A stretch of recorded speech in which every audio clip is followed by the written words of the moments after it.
My fiancé announced I'm keeping my apartment after we marry, just in case. I smiled and said, smart thinking. Then I withdrew my offer on our dream house and signed a bachelor pad lease. Her realtor called her with some unexpected news the next morning. I, 32 male, was sitting across from my fiancée Sia, 30, at our favorite restaurant when she dropped the bomb. We'd been engaged for 8 months, together for 4 years. The wedding was 3 months away. I'd just put an offer on a house, our dream house, the one she'd been Pinterest boarding about for the past year. So I've been thinking, she said, twirling her wine glass, about living arrangements after the wedding. Yeah? The seller countered our offer. I think if we go up another $15K, the house is ours. She took a deep breath. That's great, but I've decided to keep my apartment. I paused mid-chew. As a rental property? No, just to keep. For me. I don't follow. She leaned forward like she was explaining something to a child. Look, statistics show a lot of marriages don't work out. I'm being practical. I'll keep paying rent on my place just in case things don't work out between us. It's smart planning. I set down my fork. Just in case. Don't take it personally. It's like insurance. You have car insurance but don't plan to crash, right? Right. I nodded slowly. Smart thinking. She smiled, relieved. I knew you'd understand. So you'll call the realtor tomorrow about increasing the offer? Absolutely. I did call the realtor the next morning, just not with the news Celia expected. Update 1. The next morning, I withdrew our offer on the house. The realtor, Janine, was confused. But you were so close. The sellers would definitely accept another $15K. Plans changed. I appreciate all your help. Is everything okay? Did something happen with the inspection? No, just reconsidering my options. Then I made my second call, to Kyle, an old college buddy who manages properties. You still have that loft available? The one with the home office? The Bachelor special? Yeah, but I thought you were buying a house with Celia? Change of plans. Can I see it today?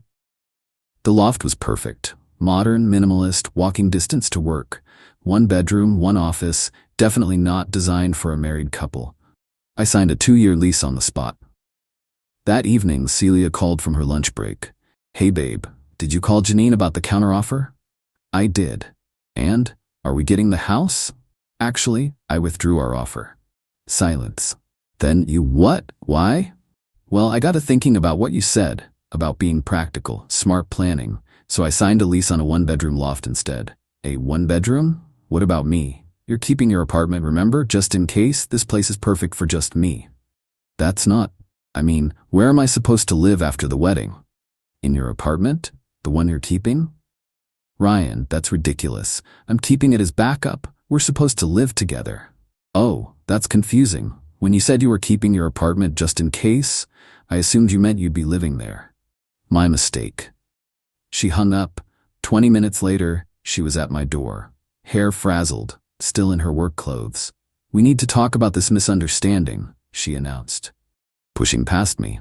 What misunderstanding? This, she gestured wildly. The loft, the house. You're being petty. I'm being practical. You opened my eyes to the statistics. Makes sense to protect myself too. That's not how it works. I keep my place as backup, but we live in our house together. So you'd have a whole empty apartment just sitting there, while I pay the full mortgage on a house? That doesn't seem fair. Her mouth opened and closed like a fish. You? The mortgage would be both of ours. Would it? Because you'd be paying rent on your apartment. Unless you expected me to cover the entire house payment while you keep your safety net? Ding ding ding. The silence told me everything. Update 2. The next 3 weeks were intense. Celia went through the full cycle of emotions. First came damage control. She told everyone I was having cold feet and making rash decisions. Her mom, Patricia, called me. Ryan, sweetheart, what's this about a bachelor pad? It's a 1-bedroom loft, Patricia. Very practical. But what about the wedding? Where will you two live?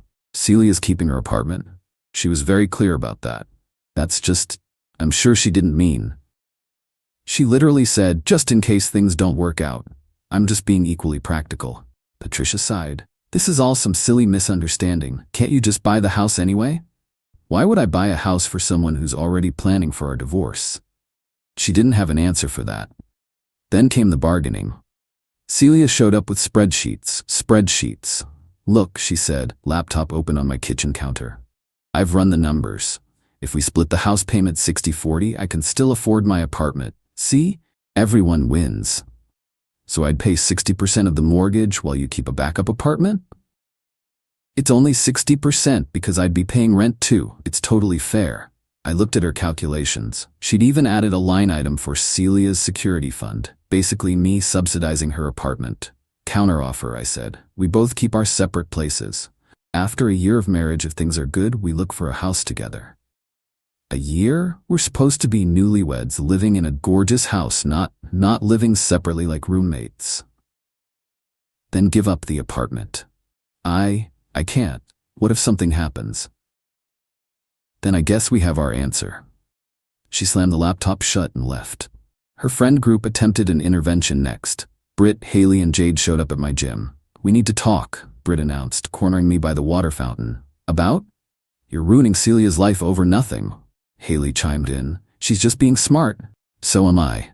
No, you're being vindictive, Jade added. She's crying every night. The wedding venue is booked, deposits paid. Just buy the house. Why doesn't she give up the apartment?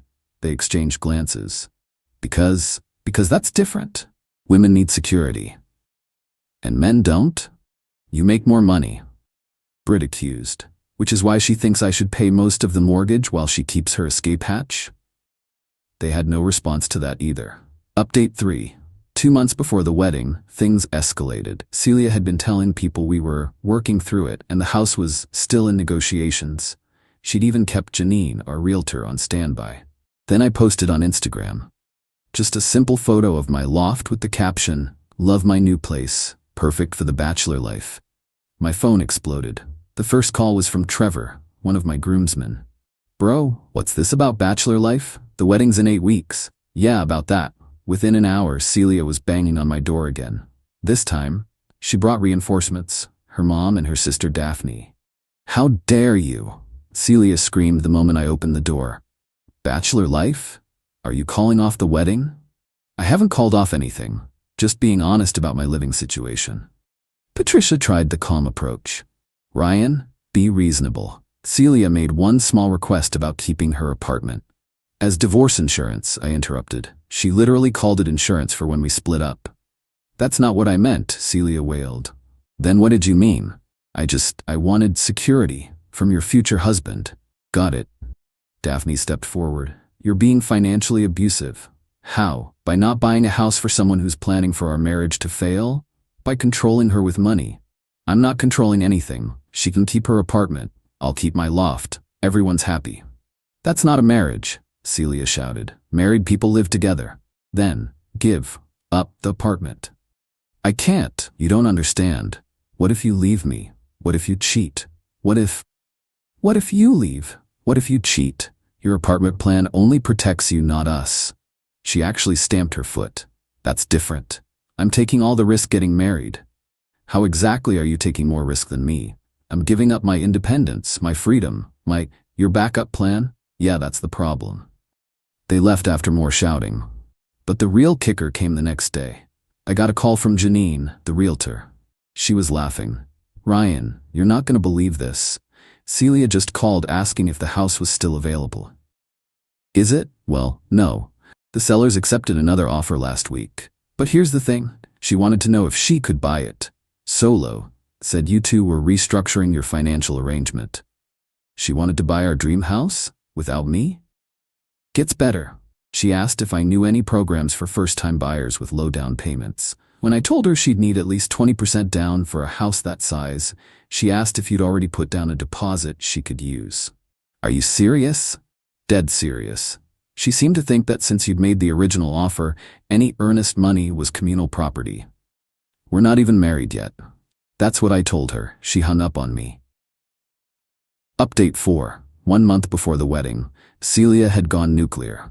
First, she tried to force my hand by sending out updated wedding invitations. The new ones included the address of our new home, the house I'd withdrawn the offer on, the one that was no longer available. My mom called, confused. Ryan, this address, I thought you said you got a loft? I did. Celia's being optimistic. Optimistic. The wedding's in 4 weeks. I know, Mom. Do you? Because I have 150 people asking me about this house address. The calls poured in, family, friends, coworkers, everyone wanting to know about our beautiful new home. Celia had even created a wedding website with photos of the house from the listing, talking about where we'll start our lives together. I texted her, "You need to tell people the truth about the house." Her response, "Buy it, and it will be the truth. It's already sold to someone else. Then buy a different one. Any house. I don't care anymore. With what down payment? You're keeping all your savings for your apartment." Use your savings. The ones I'm using for my loft and life? Pass. She showed up that night with a stack of papers.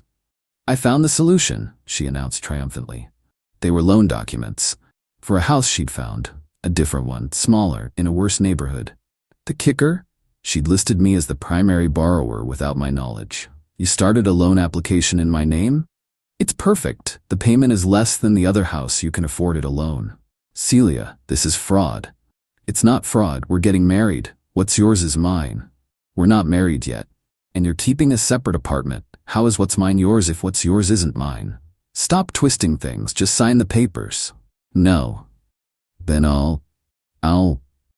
You'll what?" "I'll tell everyone you're abusive, that you're trying to make me homeless. You have an apartment." "That's not the point." "That's exactly the point." She grabbed the papers and stormed out. But not before her final threat. "If you don't fix this, the wedding is off." "Okay." She froze at the door. "Okay?" "Okay, if you need a house from me to marry me while you keep your own place, then we shouldn't get married." You can't call my bluff like that." "I just did." Final update.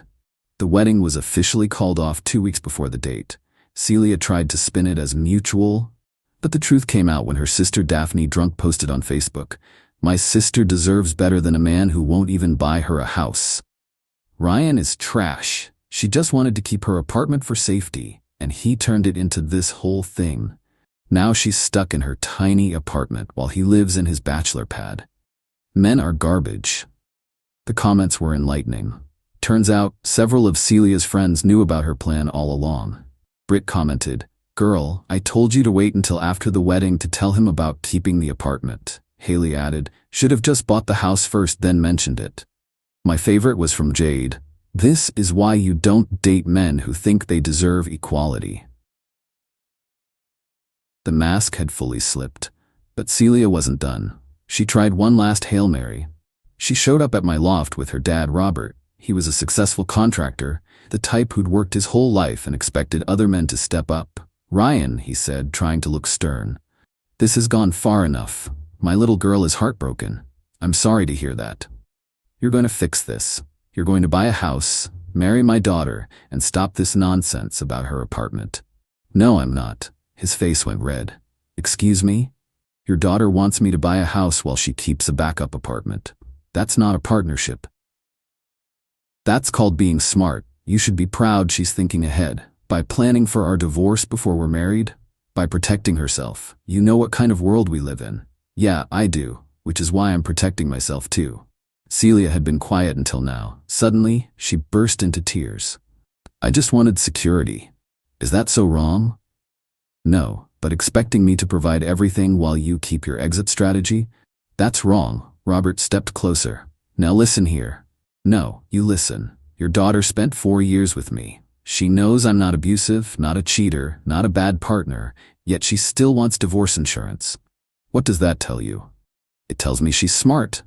It tells me she doesn't actually want to marry me. She wants to marry my wallet while keeping her options open. How dare you?"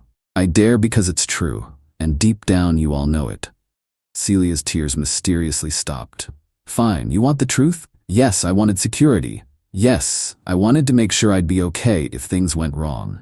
Because that's what smart women do. And what do smart men do? They provide. For partners, not for people already planning their exit." 2 weeks later, on what would have been our wedding day, I got a series of texts from Celia. "The apartment is too expensive on just my salary. I had to give up my car lease. My dad won't help because he says I should have married you. This is all your fault. I hope you're happy in your stupid loft." I was actually very happy. The loft was perfect for my needs. I'd started dating someone new, Wendy from my cycling group. When I told her the story, she laughed and said, "So she wanted you to buy a house while she kept an escape apartment? That's the dumbest thing I've ever heard." Refreshing. Last I heard, Celia had to get a roommate to afford her security apartment. The roommate's boyfriend practically lives there, so she's essentially got less space than before. She's been telling people I financially abandoned her, conveniently leaving out that she was the one who wanted to keep separate residences. Her friend Britt reached out last month, fishing for information. "Celia misses you," she said. She realizes now that keeping the apartment was silly. It wasn't silly, it was telling. She just wanted to feel safe, and now she is, in her apartment, that she kept. She kept, just in case. "You're such an asshole, for not buying a house for someone who didn't trust our marriage would last." She blocked me after that. The moral of the story? When someone shows you who they are, believe them. Celia showed me she was someone who wanted all the benefits of marriage while keeping one foot out the door. She wanted security, but only for herself. She wanted a partnership where I took all the risk. She called it being practical. I called it showing her true colors. Now she's practically living with a roommate and their boyfriend in her security apartment, while I'm happy in my loft. Funny how that worked out. Guess we both got exactly what we asked for. She got to keep her apartment just in case, and I got to keep my common sense. The only thing she lost?